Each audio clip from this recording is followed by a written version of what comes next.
That's the perfect song that Reconstructionists like to use to characterize us. They make fun of us singing that song. It's only about the third time in my life I've ever sung it, but I don't know why. The name I couldn't remember yesterday was C.H. Dodd, who developed Already Not Yet in Europe, in case you're interested. And I'm going to finish the last 80% of my paper now, and I assume I have adjusted beginning, because they're already 20 minutes into my time, right? Right, you get to adjust it by 15 minutes. Oh. Then you get out of the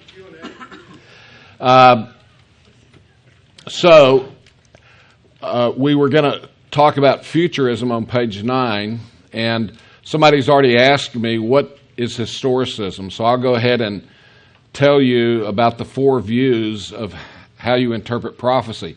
And this is not necessarily related to amillennial, premillennial, and postmillennial. I tell people, you finally got that figured out, and then there's all these other issues that make eschatology even more complicated.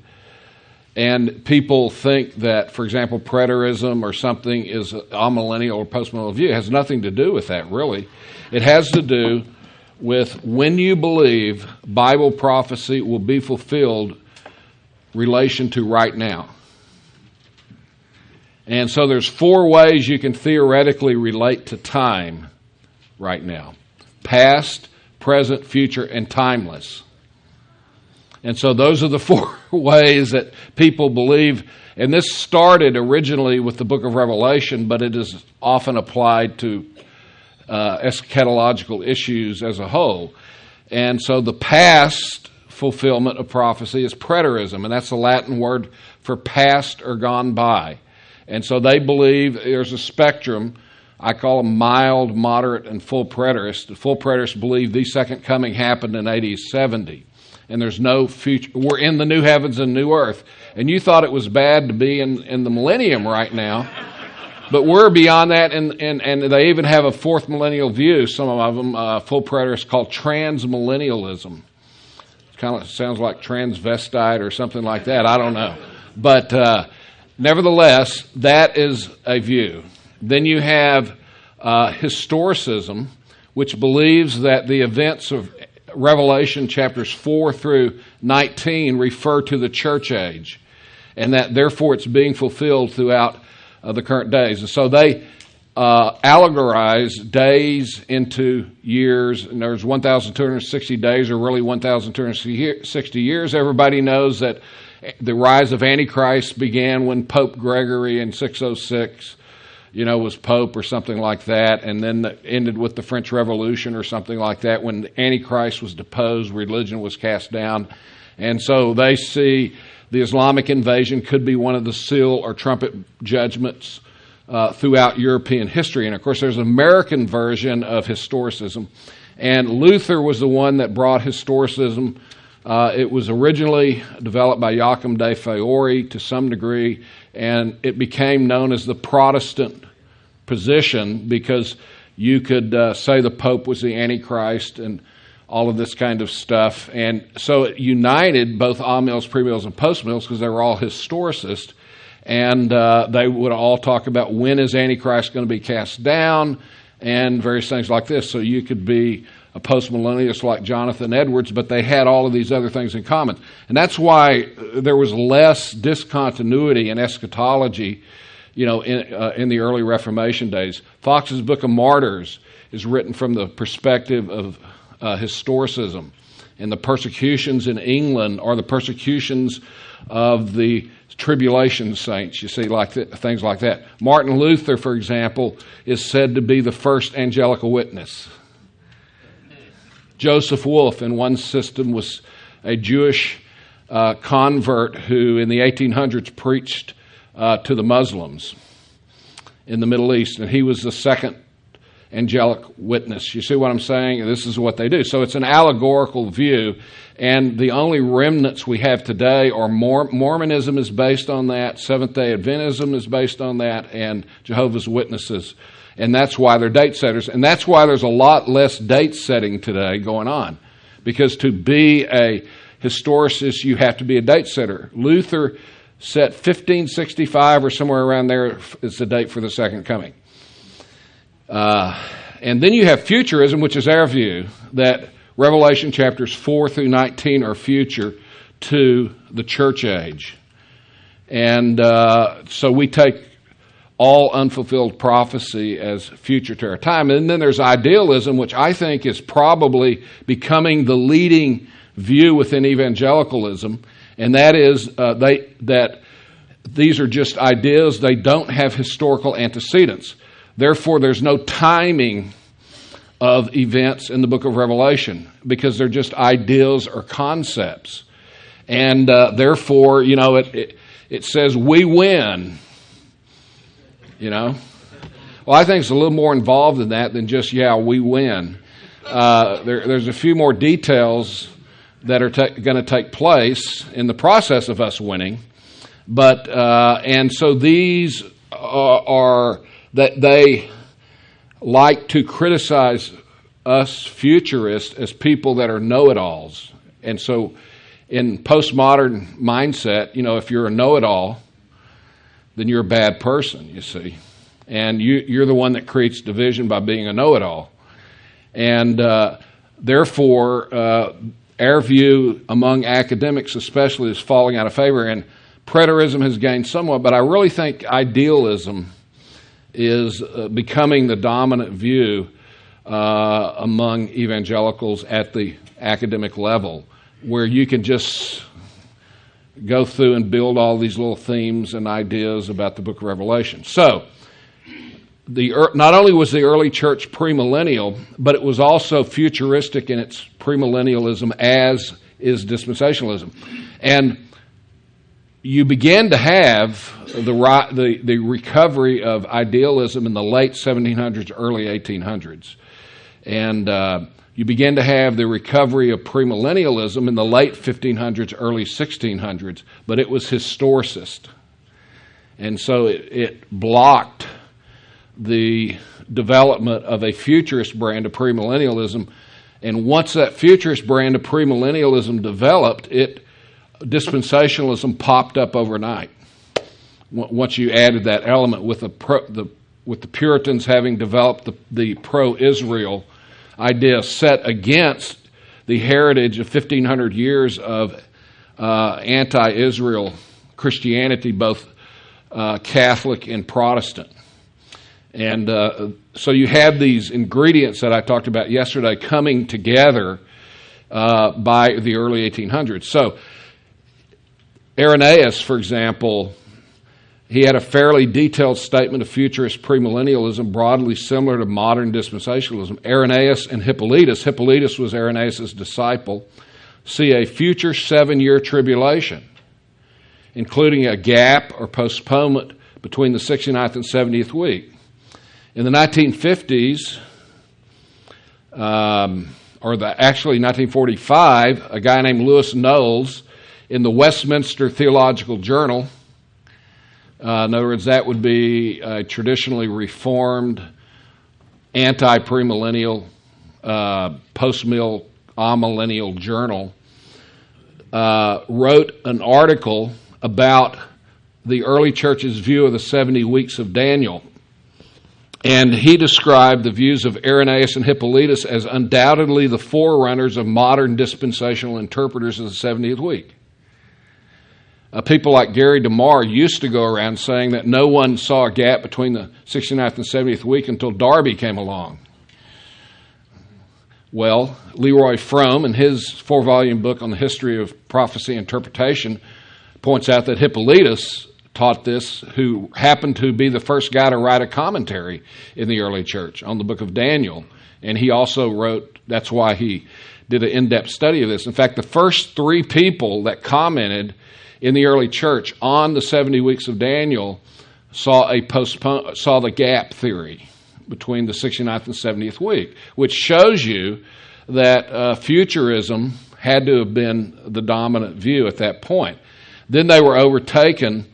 On the 70 weeks of Daniel, for example, there's no uniquely preterist view, or there's no uniquely amillennial view. There's simply a continual view that all 70 weeks of years have been completed, or there's the postponement between the 69th and 70th week. Those are the two basic views, and people from all kinds of, obviously, amills and preterists don't take the 70 weeks as with a postponement involved in it, but futurists do, and so those are the two views down through history.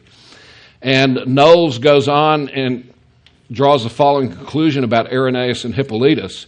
He says, we may say that Irenaeus presented the seed of an idea that found its full growth in the writings of Hippolytus. In the works of these fathers, we can find most of the basic concepts of the modern futurist view of the 70th week of Daniel 9. That they were dependent to some extent upon earlier material is no doubt true. So in other words, he's saying there's other guys floating around earlier, that taught this most likely. Certainly we can see the influence of pre-Christian Jewish exegesis at times. Now, throughout Christendom, if you thought somebody was too literal, you called them a Judaizer. But by and large, we must agree that regard them as the founders of a school of interpretation, and in this lies the significance for the history of exegesis. So it's clear, he says, that in Irenaeus and Hippolytus we have the originators of that method of interpretation that places the 70th week of Daniel at the time of the consummation. And you read most commentaries and you read critics of dispensationalism, and they'll say the 70 weeks of Daniel is a crucial passage to the theology of dispensationalism, and it is true. That's true. And so here you have the earliest view in the early church was the view of the dispensationalists, and that's what I'm saying. You find more and more elements of these kinds of things that had it the development of literal interpretation and understanding the Bible continued longer than it did, it probably would have developed what we call modern dispensationalism over time. But they were interrupted by the 1,500 years that followed. And it wasn't until the Reformation. Don't forget, the Eastern Church never had a Reformation. Only the West.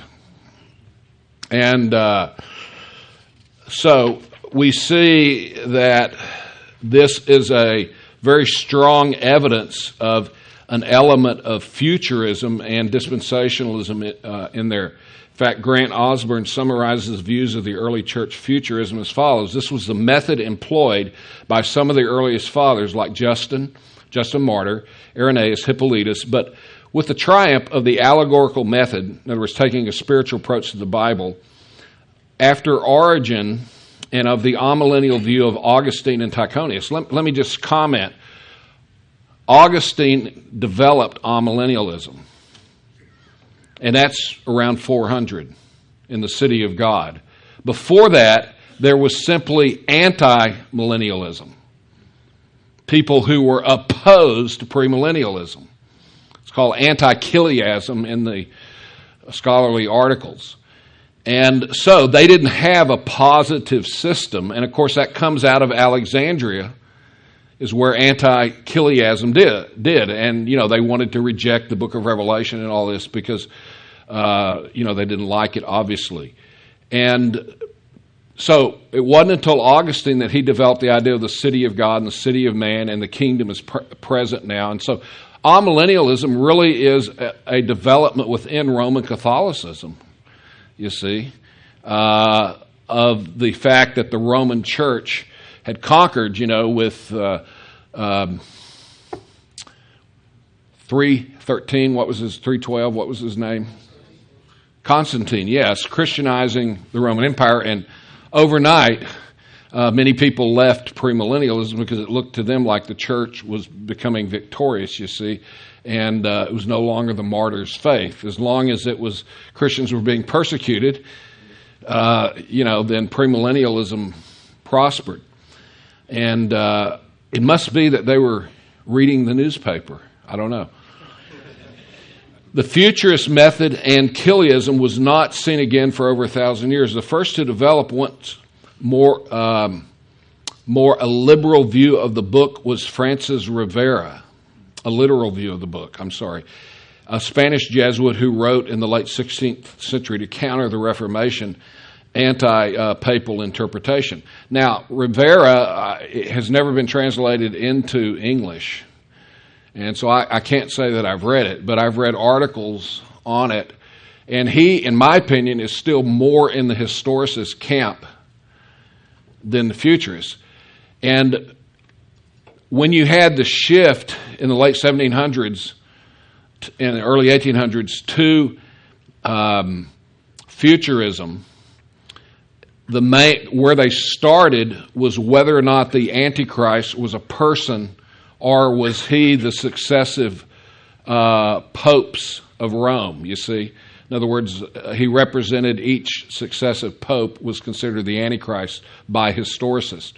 And so that was the first issue that came up that began to move people away from historicism, not to mention all the false date setting and stuff that went on. See, of the four systems of idealism, preterism, historicism, futurism, only futurism is literal. The other three systems are allegorical.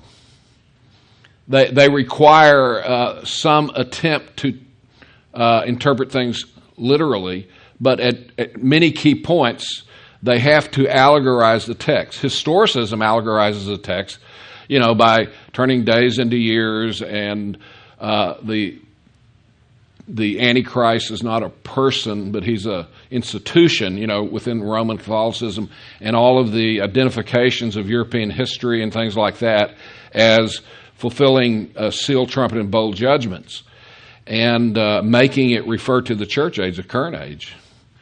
And therefore, when you began to have premillennialism be established, it was historicist. And then you had the switch to futurism within premillennialism, which began in the early 1800s in earnest.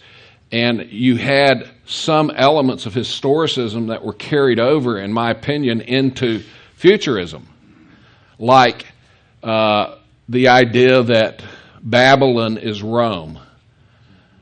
That is so historicist. What could I say? I mean, it is a historicist view. And I think, I remember discussing this with Charlie Dyer, who wrote his master's thesis at Dallas on trying to argue for literal Babylon, even though many dispensationalists before that took a literal Babylon, but many held that view over. And I also think the Olivet Discourse, for example, is an example of latent historicism by people who see an inter-Advent age in verses 4 through 12 or 4 through 9 in Matthew chapter 24, like Dr. Chafer, Dr. Walvoord. I mean, that's my opinion. I know those are greatly respected men, but I'm just saying, because so many of the commentaries that they read were historicist commentaries on the Olivet Discourse, you see. And I think it's very clear in my mind, for example, in the Olivet Discourse, that it's talking about the 7-year tribulation.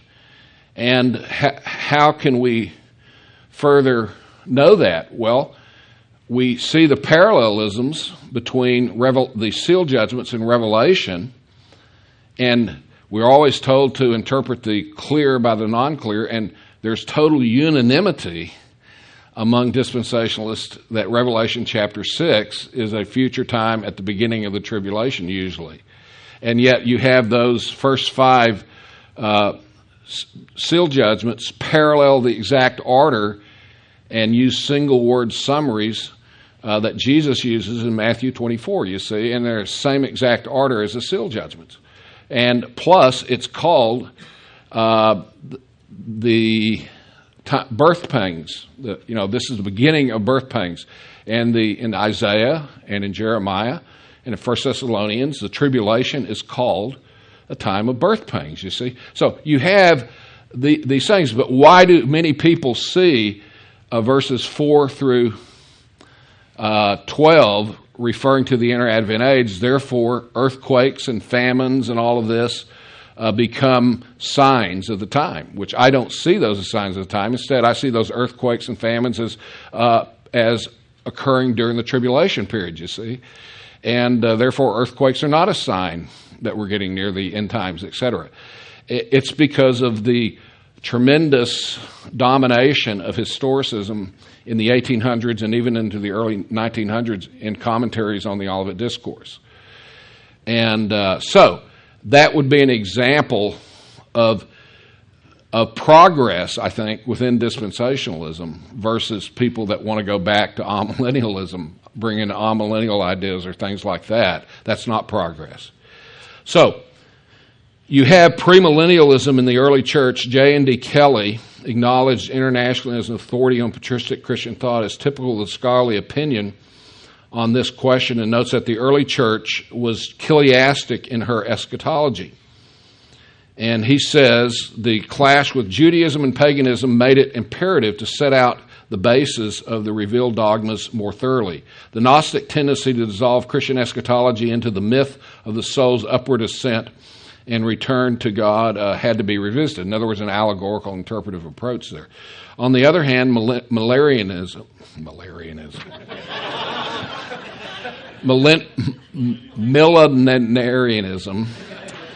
or the theory that the returned Christ would reign on earth for 1,000 years came to find increasing support among Christian teachers. And this millenarian or ecclesiastic doctrine was widely popular at this time.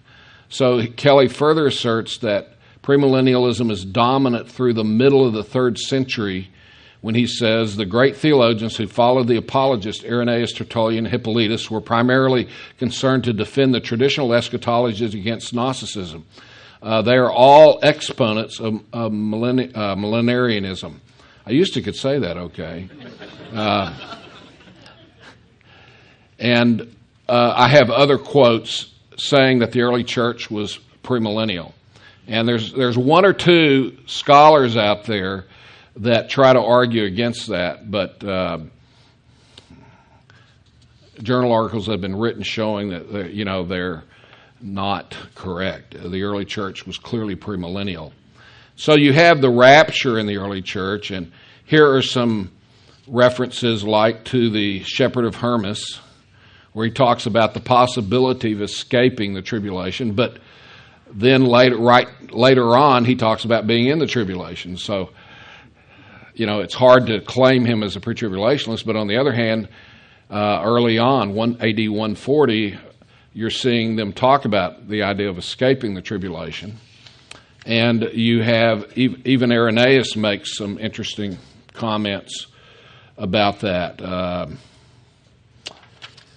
And then you have imminency in the early church, and people like Ryrie define imminency as an event that is impending, hanging over one's head, ready to take place. In other words, nothing has to occur before it can occur. And you see this all over the New Testament. The post-apostolic times. And historian Kurt Allen, who's also, the guy that does the Greek New Testament, him and his wife, and he said in his church history, up until the middle of the 2nd century and even later, Christians did not live in and for the present, but they lived in and for the future. And this was in such a way that the future flowed into the present. That future and present became one, a future which obviously stood under the Lord's presence. Did you get that? It was a confident expectation of the first generation that the end of the world was not only near, but it had already come. It was the definite conviction not only of Paul, but of all Christians of that time that they themselves would experience the return of the Lord. Well, he's talking about the post-apostolic era. And he says, as soon as the thought of a postponement of the parousia uttered once, and indeed not only incidentally but thoroughly presented in an entire writing, it developed its own life and power. At first, people looked at it as only a brief postponement, as the Shepherd of Hermas clearly expresses.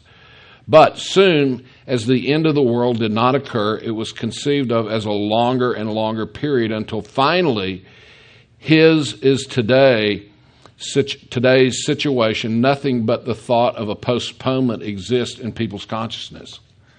In other words, the idea of imminency has died, in the church. Hardly any longer is there the thought of the possibility of an imminent parousia, except for us. But I don't think in Germany they have too many of us over there today. He says, today we live with the presumption, I would almost say from the presumption, that this world is going to continue.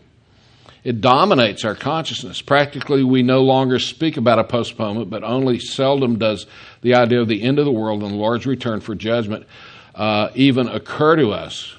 Rather, it is pushed aside as annoying and disturbing in contrast to the times when faith was alive.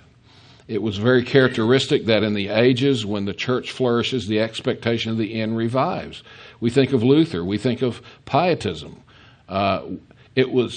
If we judge our present time by the expectation of the future. And I quote J. Barton Payne, who believed in imminence. By the way, he was a historicist, one of the last Protestant historicists. That's why he was post-trib, because the tribulation began with the early church, you see. So you can't have a pre-trib rapture if it's already began, if you're living in that time. And as we move to the Middle Ages, or a time in which premillennialism, literal interpretation, dispensations, and an Israel church distinction were largely absent from theological discussion, we went underground and barely left a trace. In other words, many of the people who they say, like Waldensians and others who were premillennial, we don't have many records of them. Only, by and large, people who, because they were always on the run, people who said that they were Achilleist or something like that. And one of the beliefs that became dominant, especially in the late medieval times, was the notion that every sentence on the pages of Scripture has to be understood as referring to Christ. And this erroneous interpretive dictum was based on a misapplication of Luke 24:44, which says, now he said to them, these are the words which I spoke to you while I was with you, that all things which are written about me in the law of Moses and the prophets and the psalms must be fulfilled. And so Jesus is saying, all the messianic prophecies about me. And of course that's true. But he's not saying every sentence in the Bible is about me, placed in its historical context. And so during the Middle Ages, they had to use allegory to make every sentence in the Bible refer to Jesus, you see. And so that was dominant in the late medieval times that the reformers ran up against, you see. So it was this extreme form. Farrar says, during these 9 centuries, we find very little except the glimmerings and decays of patristic exposition. Much of the learning which shall continue to exist was devoted to something which was meant for exegesis, yet not one in 100 writers in 100 showed any true conception of what exegesis really implies. And that's right. They didn't know Hebrew almost at all. Like one guy every 200 years would know Hebrew. And hardly any knew Greek, but a few did. It was Latin, And most people could not read. It was a time of tremendous illiteracy. And so if you wanted to learn anything, you had to ask someone, one of the privileged few who knew how to read and things like that. So that's why they, as y'all know, they built the stained glass windows and all the pictures and things for people to do the Mass and all of that kind of stuff. Beryl Smalley, a medieval scholar who specializes in views of biblical interpretation during the Middle Ages, said they subordinated scholarship, meanwhile, to mysticism and propaganda. And she continues, again, the crisis was reflected in biblical studies. The speculation of Joachim died around 1200, signals a new wave of mysticism. By the way, Whenever you have mysticism dominate a culture, literal interpretation always takes a hit. And that's what we've got with postmodernism. It's a form of mysticism. And so people who are influenced by the ethos of the age are going to be disposed toward non-literal interpretation, to want to see the shadows and all of that rather than the plain thing itself. And Beryl continues, revolution and uncertainty have discouraged biblical scholarship in the past and stimulated more subjective modes of interpretation, she contends. Conditions today are giving rise to a certain sympathy with the allegorists, you see.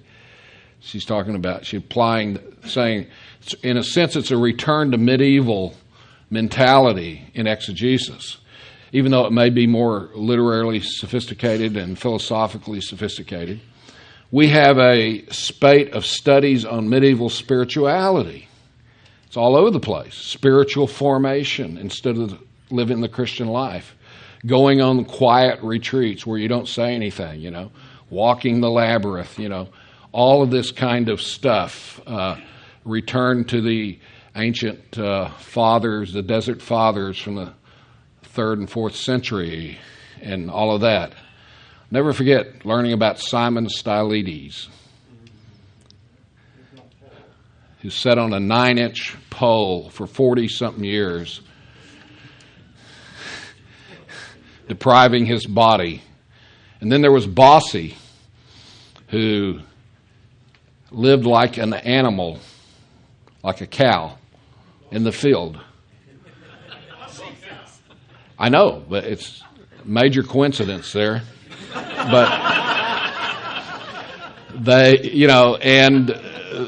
so if you were a Christian, then you would climb up and want to talk and get wisdom from this holy person. I mean, there were more like Hindu monks and Buddhist monks than Christians, but that's what came out of North Africa and the allegorization of the scriptures. And especially in the Eastern Church. But so Walt Kaiser suggested about 25 years ago that the church is now going through a hermeneutical crisis, perhaps as significant its importance and outcome as that of the Reformation. It's a reversal of the Reformation. Everybody's wanting to reverse the Reformation, politically, culturally, in every way, legally, in every way, and of course, biblically. Justification is no longer a forensic event. It's a community process. Back to Rome. And he suggested, quote, now going through a hermeneutical crisis, perhaps as significant in the importance and outcome as that of Reformation. I already read that. And he notes the meaning of the text lies in its subject matter rather than in what the author meant by the text. So you hear today about interpreters instead of a discussion about the text. You see, the shift from the object to the subject is the trend today in these issues. So the Reformation could not have occurred if the Reformers had not had the confidence that they knew that God's Word, what God's Word was saying, because the medieval church was so powerful. It was God on earth, in essence. And if they excommunicated you, you're going to go to hell. And most people didn't have the courage to stand against that. And what strengthened the Reformers at this point was their belief in the Word of God, sola scriptura. And the tradition of the Syrian school became the essential hermeneutical theory of the Reformers, Bernard Ram points out in his book, Protestant Hermeneutics. Protestant Biblical Hermeneutics. He points out that in Europe there was a hermeneutical reformation which preceded the ecclesiastical reformation. Thus, one's interpretive method precedes and produces one's exegesis. And then their theological beliefs follow. See, that's what we've been trying to argue here, why dispensationalism is not a hermeneutic. It's a theological belief, because whatever your hermeneutic is, and see, we're saying that we're simply taking the Protestant hermeneutic, which is a return to the literal interpretation from the Syrian school of the early church, and applying it consistently, perhaps for the first time in history in any comprehensive way. And this was a post-Reformation development. But you have to bring up the Reformation because they laid the groundwork for the later development during the post-Reformation era that began to bring the elements of our theology together. And so one's interpretation method precedes and produces one's exegesis, and then their theological beliefs follow. Luther and Calvin generally returned the church to literal interpretation, at least philosophically. Had they not done this, Protestantism would have never been born and the Reformation would have never taken place. Luther said, quote, "The literal sense of Scripture alone is the whole essence of faith and of Christian theology." Now, he probably didn't follow that very well, but you have to have the right theory to be able to implement the right method. And so I'm sure a lot of us have erred in the application of our theory, right? And of course he did, but Calvin was even better, though. He said, "It is the first business of an interpreter to let his author say what he does instead of attributing to him what he thinks he ought to say." And Calvin brought us back halfway. He began to take the Old Testament historically. And that was a major step forward. By historical interpretation, we mean what the author intended in the original context of the passage that he's talking about. We're not talking about what has been the history of interpretation of that passage. Historical means what the context that the original author is writing from, is writing from. And Calvin began to restore that in his interpretation. But I would argue he only went about halfway. You know, when it came to prophecy, he lapsed back into Augustine. But that was a decent first step. And though Luther and Calvin did not always follow their own theory, they and like-minded reformers did turn the hermeneutical tide in the right direction. And so keep in mind, once again, in other elements of the church, like the Greek Orthodox Church or the Coptic Church or the Syriac Church, this did not take place. See, only in the Western Church did this begin to take place. By and large, the Reformation witnessed the rebirth of inductive exegesis through scholars like Calvin. And Calvin's called the father of commentators. He's considered the first great commentator, and here we are 1,500 years into church history. See what I'm saying? And with the rise of literacy and the middle class in Europe and all of this, it facilitated a restoration of the study of Hebrew and Greek, studying the original languages, you see. And therefore, you began to translate the Bible into people's language, and the average person had enough money to buy a copy of the Bible. And that was usually the only book found in the average person's house back then, and therefore to read it as well, when almost all of the medieval priests could not even read in the Catholic Church. They just learned to memorize Mass in Latin. So by and large, the Reformation witnessed the rebirth of inductive exegesis. Okay. And the Reformation did much to restore a more intensive study of the Bible to the developing middle class, as I've already talked about. So, post-Reformation development. During the post-Reformation period, many Protestants began to cast off 1,000 years of allegorical interpretation of the Bible. By the way, in 399, in his commentary on Daniel, Jerome said, "Away with 1,000 years." And it went away for about 1,000 years, and so now it's being revived. Had to get a Jerome quote in there. The Reformers applied a literal interpretation first in issues relating to the doctrine of salvation, and then their errors began to apply it increasingly to the entire Bible, especially in relation to Israel and her future. See, that was the first area to be developed. Israel means Israel. Israel's going to come back to the land. Look at all these prophecies, and they began writing books. This is where Judeo-Christianity developed. The post-Reformation era. You don't think it developed in the Catholic countries, do you? No way, Jose. I mean, was that funny?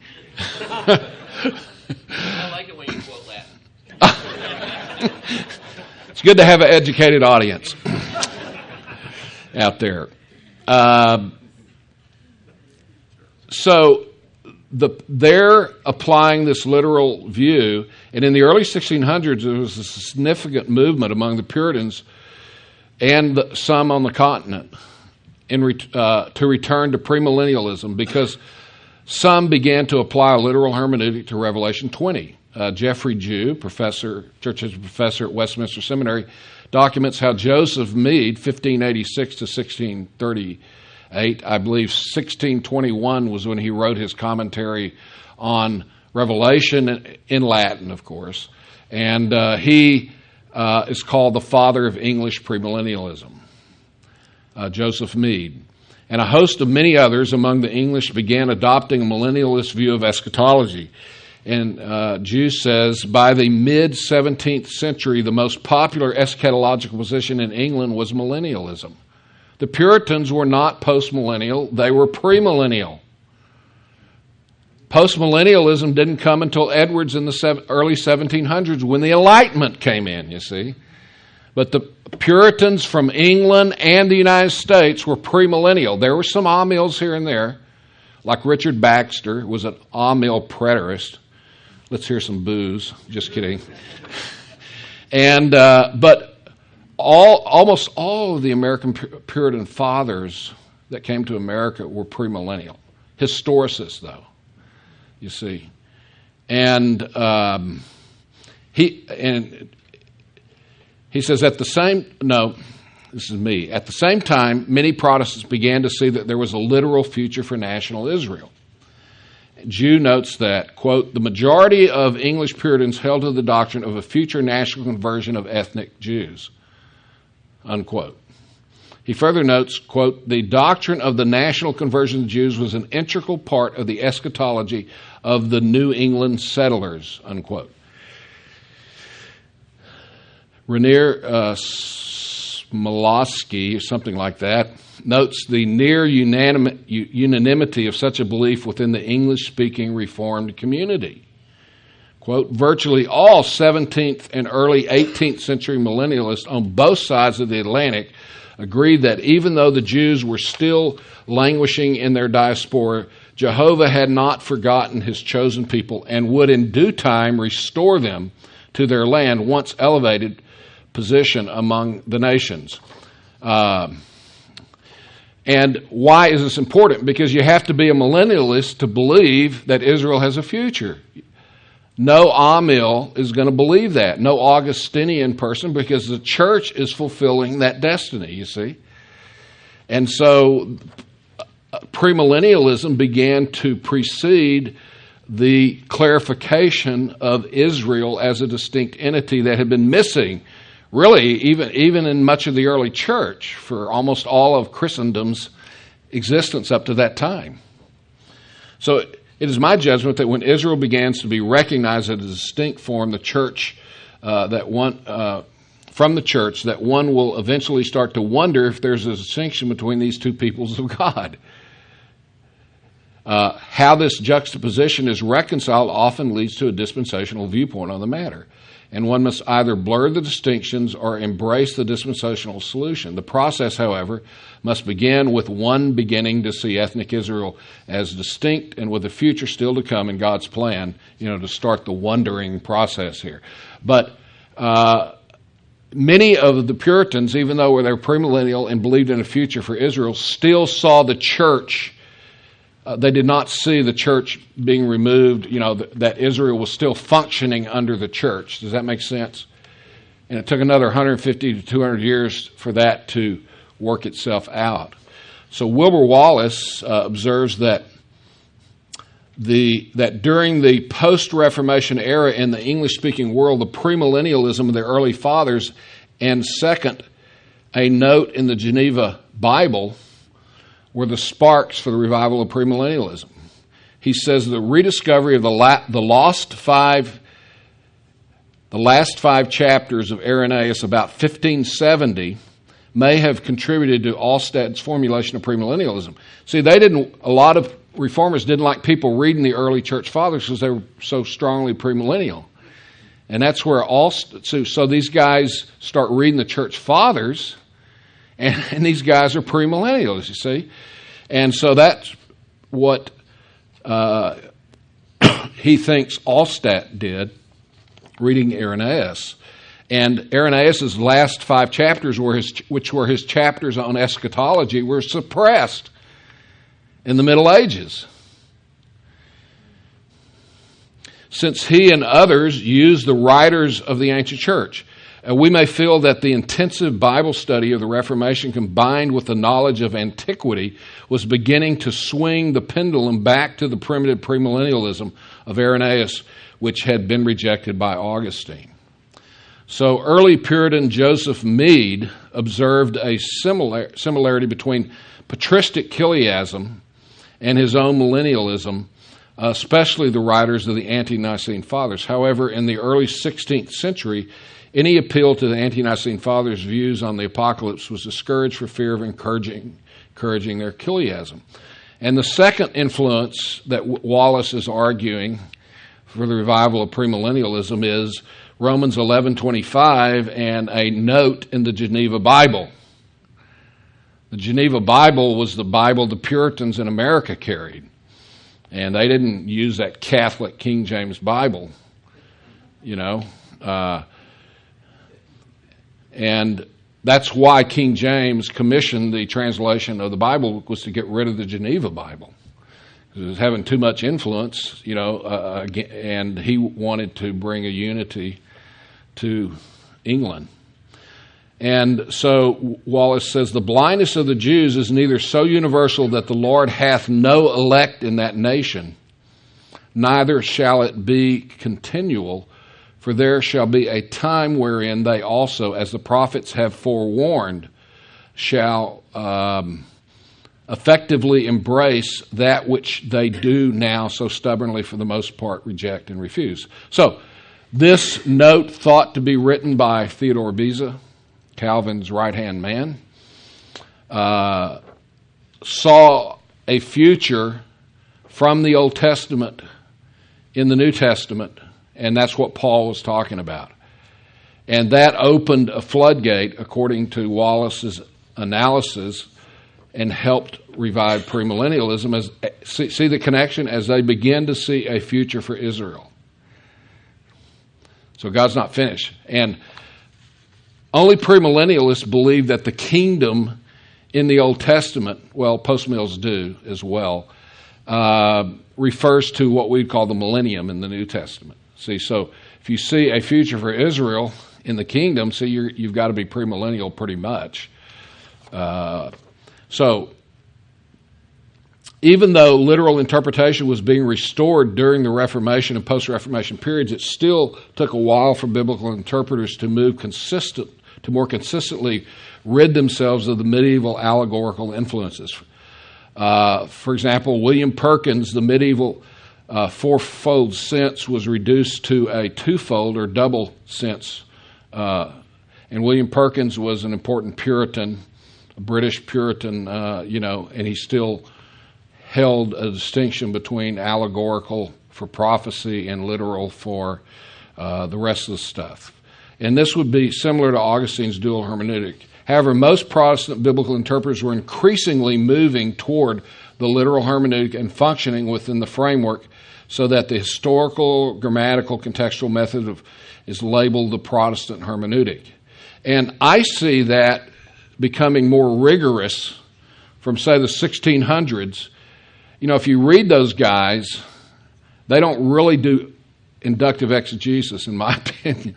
They talk all around, they have diarrhea of the pen. And what could be said in one sentence, they take 10 sentences to say. And the church basically up to this point deals with everything theologically. What do I mean by that? I mean that instead of inductively going through a passage and teaching it in its context, they deal with theological issues from the text. Does that make sense? You see what I'm saying? And really for 1,500 years, that's pretty much, some exceptions, how the church worked. And it really wasn't until the late 1700s, early 1800s that historical grammatical method of interpretation, in my opinion, began to develop into what we would consider inductive exegesis today. Instead of writing commentaries that simply theologize the text. Now, I'm not saying it's bad to bring out theology. I'm simply saying they weren't doing inductive exegesis. So, especially if you're obviously focused on the Christian life, so everything becomes Christian. You see, when you take that kind of a theological approach until your theology changes. And so I see a steady increase, especially up to the 1800s, and then the critical stuff starts coming in. The Enlightenment starts to hit it. The Enlightenment affected Jonathan Edwards, it affected Cotton Mather, and those people to some extent, but it began to have a negative effect by the late 1700s, in Bible studies and things like that, and then in the 1800s into liberalism. So, Wallace tells us that a consistent futurism, which completely removes the necessity for calculating the times, historicism, did not emerge until the 19th century, see the early 1800s. In general, the evangelical church, especially in the English-speaking world, began to return to the premillennial futurism of the early church. And now they would apply the literal method and develop it beyond the beginning stage of the early church. So we start bypassing, as far as development goes, the early church at this point. As Wallace notes, the views of Irenaeus contain the basics of the literal and futurist understanding of Bible prophecy as seen in modern dispensationalism. The important point to note here is that as interpreters became more consistent in applying a literal form to the entire Bible, especially to Bible prophecy, it undoubtedly yielded a futurist view of prophecy. And he said, we have returned to Irenaeus' concept of the futurity of Daniel's 70th week. Now, you see British evangelicalism that really, in fact, the 1600s was probably the greatest time of British Christianity, but the second greatest time was the 1800s. And it was a time that greatly impacted the upper class, the educated class within England. And that's the time of Darby and the Brethren and all of this. And it's been downhill pretty much since the Enlightenment, the liberalism started hitting in the late 1800s in England. But it was a tremendous time of biblical Christianity in Great Britain as they were part of the worldwide mission movement and other things. So, in the early 1800s, a wide acceptance of literal interpretation arose in British evangelicalism. Quote, a body of evangelical opinion, however, began to insist from the 1820s onward on inerrancy, verbal inspiration, and the need for the literal interpretation of the Bible. Within the context of the rise of a newfound acceptance of literal hermeneutics, historicists found it hard to be thoroughgoing advocates of literal interpretation, while on the other hand, futurists did not suffer from that handicap. And of course, John Nelson Darby, by 1820, was, an adult, and he was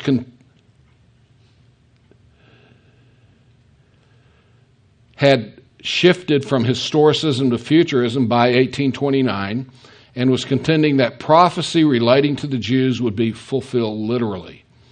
Thus, if prophecy was to be literally fulfilled for Israel, what does that mean for the church, as I keep saying? Should passages relating to the church actually be taken literally? So dispensationalism allows you to take passages to Israel literally as well as the church, both.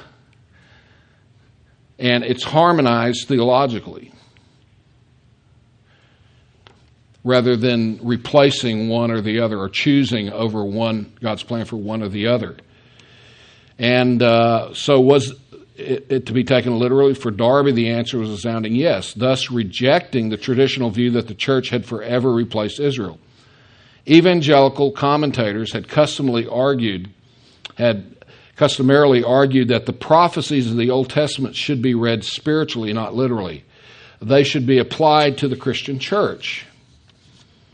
And instead of opting for an either-or approach in which the church replaces Israel, Darby applied a both-and paradigm, producing two people groups, Israel and the church. And Darby said, in the first place, we are not Jews but Christians. Judaism was an elect nation. There could be no such thing as leaving it. Christianity is not but a gathering of saints. God has not recorded his name in the English nation. But wherever two or three are gathered together in his name, there is Jesus in the midst of them. I think that's a misuse of that passage, but that's a whole other point. What the temple was to a Jew, the gathering of the saints is to me. My complaint of the Enlightenment is that it is not and never was a gathering of saints. But you've got to understand the context that Darby and the brethren grew up in, and that's why they didn't get involved in politics, because they thought that was worldly. And I've had British Christians tell me from the brethren tradition that if we had a founding like America, maybe we would be involved in politics. Maybe we would vote. But he was quite opposed to the fact that clergymen in the Anglican Church were part of the gentry class, and you had to go to university and all that. Now, he excelled his peers in that area. He was a scholar of scholars, as I've already pointed out.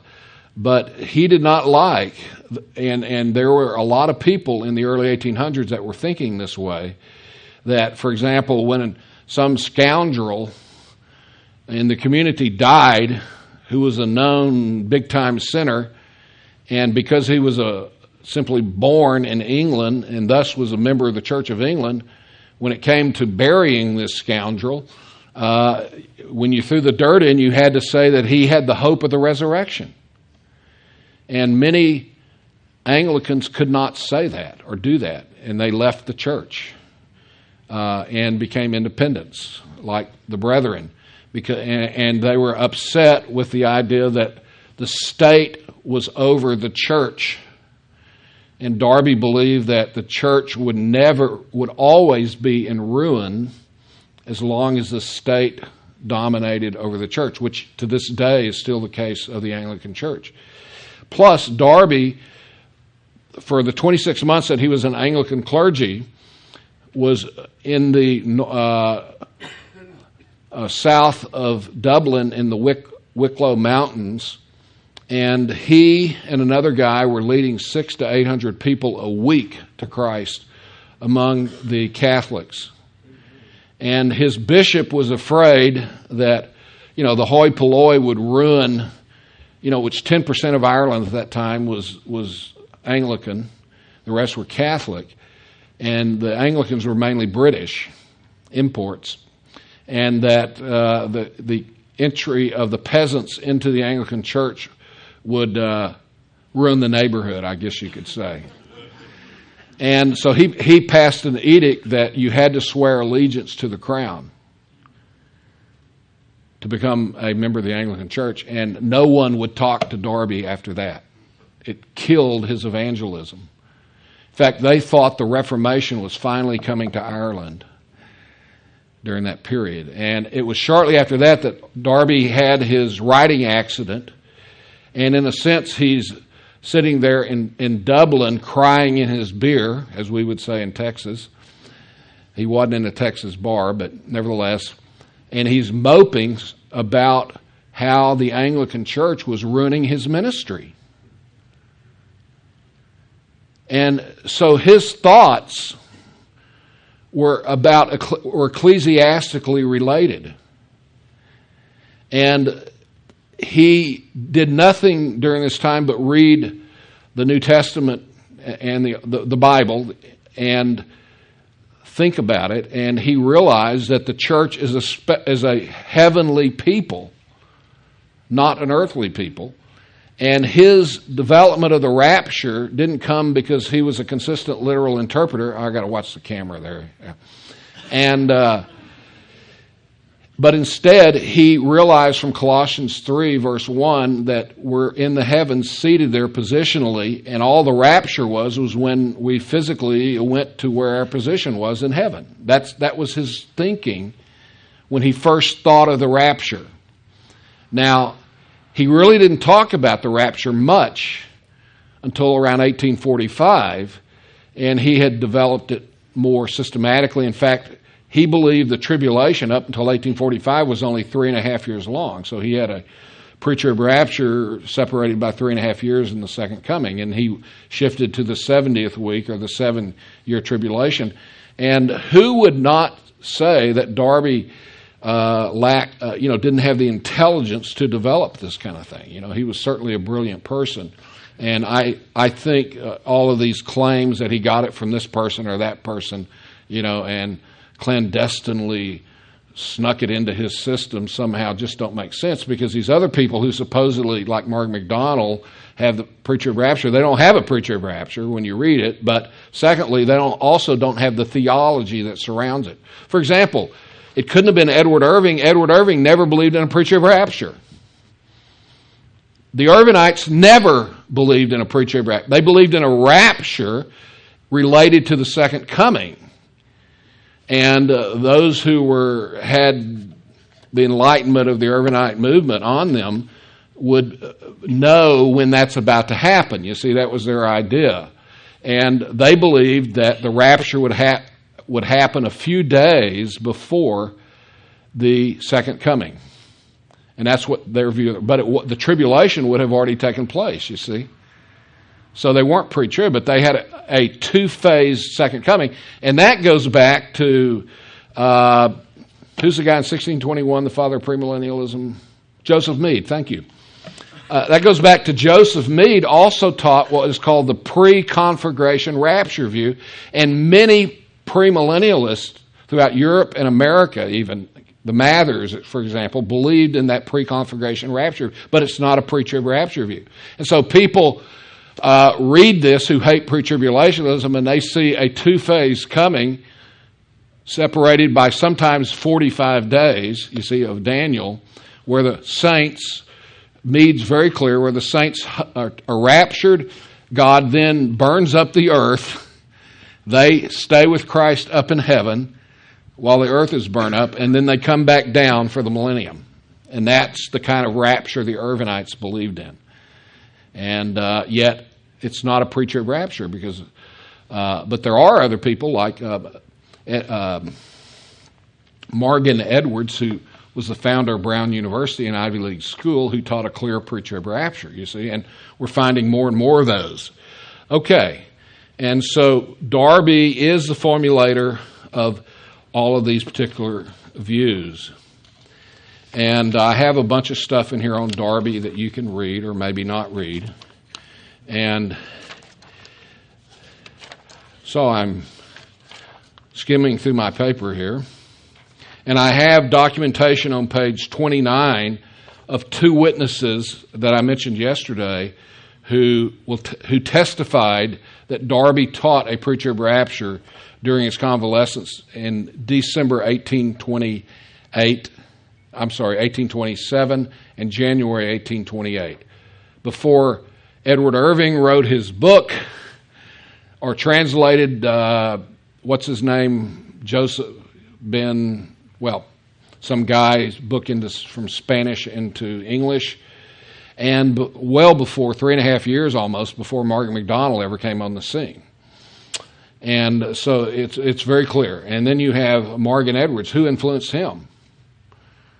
And he's a Welshman who wrote a paper in 1744 in Latin at Bristol Baptist College. He was ordained to the ministry by John Gill. He was a hyper-Calvinist. And he came over and was the pastor of First Baptist Philadelphia, one of the earliest Baptist churches in America. And he is the father of American Baptist history, and he founded Brown University. And he took his paper from college and translated it into English and published it in 1788 in English. And I got a copy of it at the Library of Congress years ago, and he has a very clear preacher of rapture view. And he's a futurist. He believes that even uses first says 4 for the rapture. He talks about the bema judgment while the saints are in heaven and all this kind of stuff. It's just amazing. And he talks in his paper about how he does not want to be like everybody else who allegorizes the text. He was going to take it literally.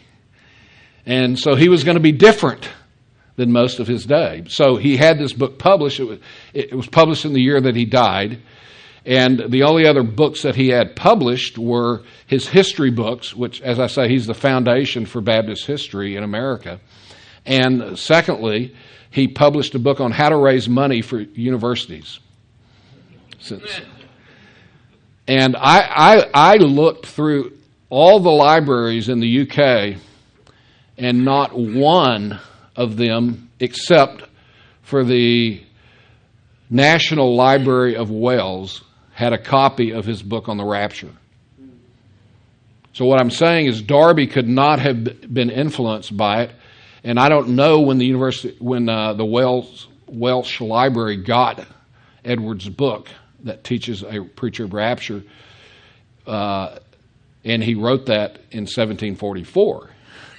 You see, so people are starting to see. If you take William Watson, those that have been at Pre-Trib know who I'm talking about. In fact, our book on the rapture, called the Handbook on the Rapture, Watson has some stuff, and he's starting to find all kinds of stuff. He has a PhD. He's a Talbot grad in seminary. He has a PhD in 16th, 17th century British history, and he spent his last 8 summers reading all of this 17th century British stuff, and has found 4 or 5 more who believed in some kind of rapture thing. And we're getting up around 10 or 11 pre-Darby rapture statements now.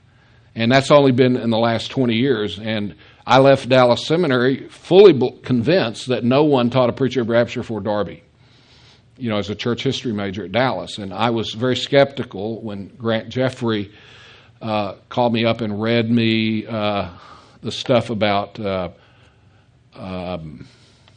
Pseudo-Ephraim from the 4th century. And now they've got this Apocalypse of Elijah from the 300s from North Africa, of all places, you see.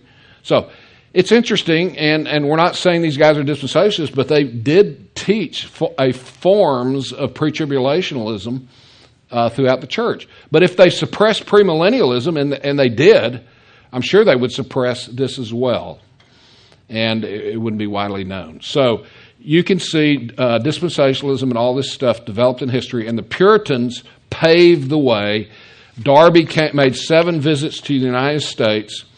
He especially impacted James Hall Brooks, who was a Princeton graduate and ordained by Charles Hodge at Princeton Seminary when he left, and he was pastor of a church in St. Louis, and he became the father of American dispensationalism and American pre-tribulationalism, and he discipled personally Schofield into this, and mainly through the Reformed. In fact, Arno Gabeline and Blackstone are about the only 2 Methodists I know that were dispensationalists of all these other guys, who actually about 10% of them were Anglicans or Episcopalians back in the day.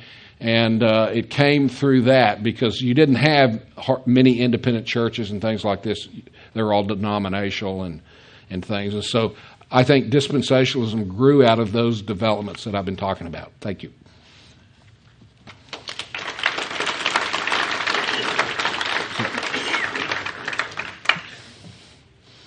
Okay, I have. Don't turn him on. I want a point of clarification. Okay. You talked about Darby crying his beer, but he went in a Texas bar. Yeah. But you said in 1822 he was admitted to an Irish bar. They probably preceded Texas bars. just want a point of clarification. We'll have to have a paper done on that. Okay, next year. Yeah. Also, I think either you misspoke or I misheard because I wasn't sure which it was. But I want to make sure this got on the message. Okay. And that is, earlier you said, I thought I heard you say that you interpreted the clear by the unclear, and it's the... That's typical of me. Well, I could have misheard that, but I just want to make sure it was clear that we interpret the unclear by the clear. Yes. Okay. Which just wanted to get I that obviously don't across there. remember what I said. Yes. Okay. We've got a couple of questions, and there's only one person I'm more hesitant about giving a microphone to than Tommy Ice. And she's a she. And that's tapping. So Let her rip. Oh, okay. I just want to thank you for a joyous romp through dispensationalism. That was enjoyable. My two questions are... I am not. Oh, my gracious. All right. How did Luther's vicious anti-Semitism affect his attitude toward Israel? Do you want to hang up and listen, or? Oh, yeah, I will. Okay. I'll just give you my second question so you can ramble on. Let me answer that, and then you can ask your second one, because I'll forget your second one by the time I answer your first one. Okay.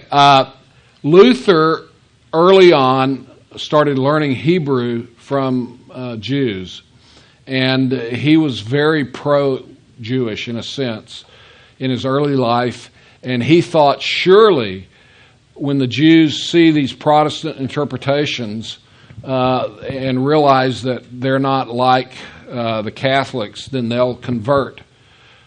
But he was disappointed, and over time they did not, and toward the end of his life he ended up being as bad an anti-Semite as any in history. You know, called what was it called? Against the Jews, or Jews against the Jews and their lies. Yeah.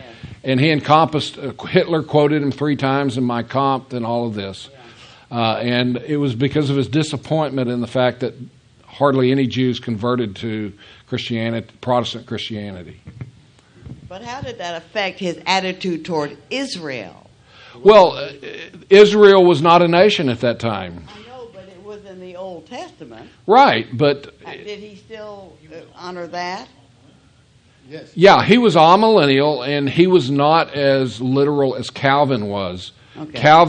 Calvin, see, because they allegorized both the past in the Old Testament and the future in the Old Testament, both Calvin started taking literally and historically the past Scripture. Sounds like you're saying your protology affects your eschatology. Right. But whereas the Lutherans called Calvin a Judaizer, but Calvin, was still a long way from being a pro-Israel or dispensational guy. Now, I think it would have been interesting if you had people like Calvin and Luther and you'd had the modern state of Israel come into existence in their lifetime. I think some of those guys would have definitely been impacted by it. Okay, well, what's your second question? My second question, in Calvin's Institutes, he makes marvelous fun of millennialists. Right. And calls, in fact, they're kind of cute, the way he describes the millennials. But he was, what was he, opposed? Nothing? Well, he was an amillennialist. Some postmillennialists try to claim he was a postmillennialist. Postmillennialism and amillennialism are very similar. They both believe we're in the millennium now, or the kingdom. And postmillennialism, which really was developed more during the Enlightenment, sees the church reigning on behalf of Christ victoriously, in this age. But Calvin made some very anti-Semitic remarks in his writings as well. But I'm just saying he wasn't as bad as Luther. But they were both bad in that sense. Yeah. But they could both pronounce millenarianism. I'm sure they could. Especially because it's a Latin word. All right. Thank you so much again, Tommy.